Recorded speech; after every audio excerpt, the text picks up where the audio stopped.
Stick on your teeth. Have I got any on my teeth? Have I got bogies?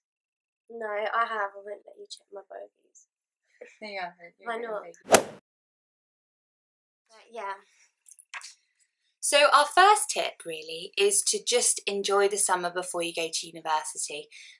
Easier said than done, I know, but don't be tempted to work and look up the syllabus beforehand and do loads of reading, because trust me, first year is going to be hard enough as it is, and at least have the summer and the nice memories of the summer to keep you going throughout the year. Also do a bit of reading if you want to. If you really, really want to, then go for it. But what we're saying is don't feel like you have to. Enjoy your summer. Number 2. Don't buy books before you come to university, because I spent a fortune in freshers buying books and I've only opened one of them twice. The library has all the books that you need, and even if the book isn't there at the library at the time, you can always request to take it out. If you do want to buy books, I would advise speaking to second and third year students. A lot of the time they're going to sell them on the cheap, or they will tell you what books they really think that they used a lot, so you should buy. Number 3, join any Facebook groups or pages or any sort of social chats that you can find about the university you're going to, or the area. That we both found them really, really helpful beforehand to, not necessarily to meet people before, but just to keep in the loop with all the information, and if you've forgotten anything, and it's just a really handy thing to do beforehand. Number 4, as a medical student you will have free time, believe it or not, so you should join societies. The societies that I joined cheerleading, and I also did St John's Ambulance, and I also joined, you'll have like a society a lot of the time for the course, so we've got a MedSoc society. They are really, really helpful in terms of revision, and also I like cheerleading for just relaxation and just getting away from medicine. My only advice would be don't join too many societies, because you won't end up going to them. They are a big commitment, and keep it to about 2 to 3. Number 5, prepare for the volume of work. It really is a lot of work. It's probably nothing like you've ever experienced before. It will be really hard, and it will challenge you in many different ways, but then if you're embarking on this journey anyway, you're ready to be challenged. But just be prepared for it, and make sure you do have relaxation techniques. Before Christmas I was having a Sunday meltdown every week, stressing out. Sunday night, Monday morning, I've got so much to do, but I developed a strategy that helped me, and just keeping organised and keeping on top of things makes the whole experience a lot better. Okay, number 6 follows from number 5 on the aspect of the volume of work. What you need to do is find your own way of learning, and it took me about the whole year to find out which way suits me best. It's just a matter of concentrating on yourself. If someone else is studying in their own way, don't even concentrate on the way they're doing it. Because for me, I would stress myself out, like, oh my gosh, I've not done flashcards, I've not done that. Just concentrate on yourself to find your best way. And also, in terms of revision, realise that people are going to be revising different things at different rates, and it can be sort of daunting when someone's talking about something that you haven't revised, and it just makes you feel so bad because you're like, I don't know that. So, concentrate on your own learning strategy.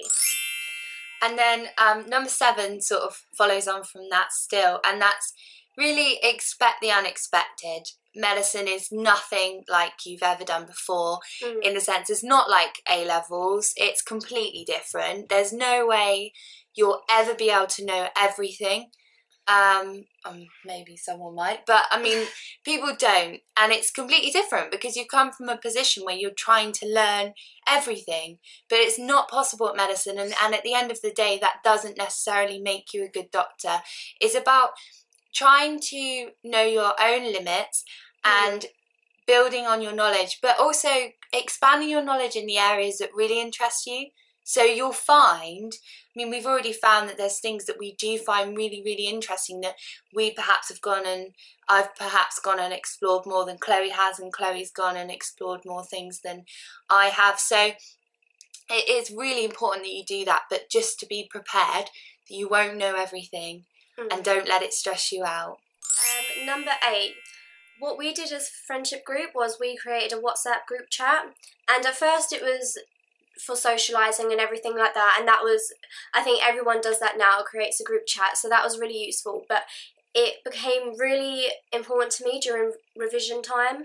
Say if it was a Sunday evening and you can't contact your tutor or you can't contact anyone, you can just put it in the group chat, and someone is more than likely, if you've got enough people on there, someone should know the answer, and you can all build from each other's knowledge. I think using friends is so important because, like Ellen said previously, if she's done some research on something that I haven't done, she's gonna fill me in.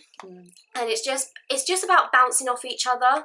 And just, if you've got a question, don't be afraid to ask your friends, because there's stuff that they don't know either. So just pop it in the group chat, and a lot of the time it created a lot of discussions for us, and raised some things. It raised some things like, oh my gosh, I've not studied that, I have forgot all about that, and it was quite a good just refresher.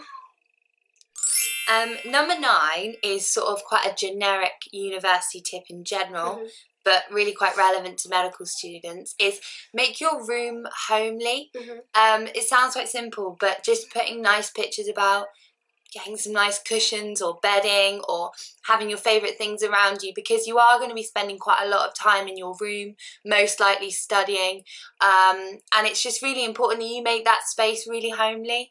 And it's really made a difference for me throughout the year. If you're necessarily having a bad day and you see a picture of your family or your friends, and it's really, really important, and it keeps you going.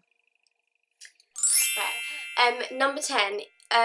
For me, this has probably been the most important one, and that is to know my support systems around me. So know what the university offers in terms of support and guidance. Many universities have a support system for revision techniques, for counselling and advice. Don't be afraid to go to them and use them. It is really, really important, if you want to, that you do. Contact your head of year. They will always be happy to speak to you, or put you in contact with someone who can help your inquiry. Also, friends are a good support system. Just know that you, as a medical student, you are going to be supported, and you're not just left in the dark. I think that's about it, really. Number 6, sort of. Does that make sense? Sort of. Right. Number 6 follows from number 5. Right. State the bleeding obvious. Also realised number 7